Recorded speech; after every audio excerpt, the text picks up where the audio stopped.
തീരക്കടലിൽ MSC silver എന്ന കപ്പൽ പ്രത്യാശ ബോട്ടിലിടിച്ച കേസ് ഒത്തുതീർപ്പായി.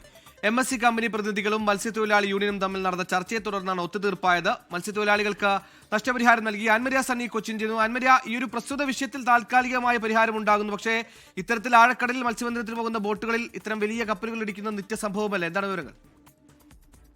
തീർച്ചയായും ഇപ്പോൾ നടന്നിരിക്കുന്ന ഒരു സംഭവത്തിന് ഒരു താൽക്കാലികമായിട്ടൊരു പരിഹാരം ഉണ്ടായിരിക്കുന്നു എന്ന് മാത്രമാണ് ഈ വിഷയത്തിൽ നമുക്ക് പറയാനായിട്ട് സാധിക്കുന്നത്. കഴിഞ്ഞ ദിവസമാണ് ഫോർട്ട് കൊച്ചിയിൽ നിന്നും മത്സ്യബന്ധനത്തിന് പോയ ആലപ്പുഴ സ്വദേശിയായിട്ടുള്ള സ്റ്റാലിൻ എന്ന് പറയുന്ന ആളുടെ ബോട്ട് അപകടത്തിൽപ്പെടുന്നത്. കണ്ണമാലിക്ക് പടിഞ്ഞാറ് 8 നോട്ടിക്കൽ മൈൽ അകലെ വെച്ചിട്ടാണ് ഈ അപകടം ഉണ്ടാക്കുന്നത്. ഈ വയലസിലൂടെ വിവരം മത്സ്യത്തൊഴിലാളികൾ ഈ വിവരം അറിയിച്ചിട്ടും കൃത്യമായിട്ടുള്ള ഒരു നടപടി അവരുടെ ഭാഗത്ത് ഉണ്ടായില്ലെന്ന് കാണിച്ചുകൊണ്ടാണ് പിന്നീട് പോലീസിൽ പരാതി നൽകുന്നത്. എന്തായാലും 18 ലക്ഷം രൂപ നഷ്ടപരിഹാരമായി കമ്പനി നൽകിയതോടെയാണ് കേസ് ഒത്തുതീർപ്പായിരിക്കുന്നത്. ഇതിനെ തുടർന്ന് ഇരുകൂട്ടരും നൽകിയിരിക്കുന്ന പരാതിയും പിൻവലിച്ചിട്ടുണ്ട്. സുഹൈൽ, എന്തായാലും അപകടങ്ങൾ തുടർക്കഥയാവാതിരിക്കാനുള്ള നടപടികൾ കൂടി നഷ്ടപരിഹാരത്തിന് അപ്പുറത്തേക്ക് കാര്യങ്ങൾ ഉണ്ടാകണം എന്നുകൂടിയാണ് അവരുടെ ആവശ്യം. ലോകത്തെവിടെയായാലും ഏത് സമയത്തും 24 വാർത്തകളും ഓഗ്മെന്റഡ് റിയാലിറ്റി പാക്കേജുകളും എക്സ്പ്ലെയിനറുകളും വിശദമായി കാണാൻ ഞങ്ങളുടെ യൂട്യൂബ് ചാനൽ നിങ്ങൾക്ക് സബ്സ്ക്രൈബ് ചെയ്യാം.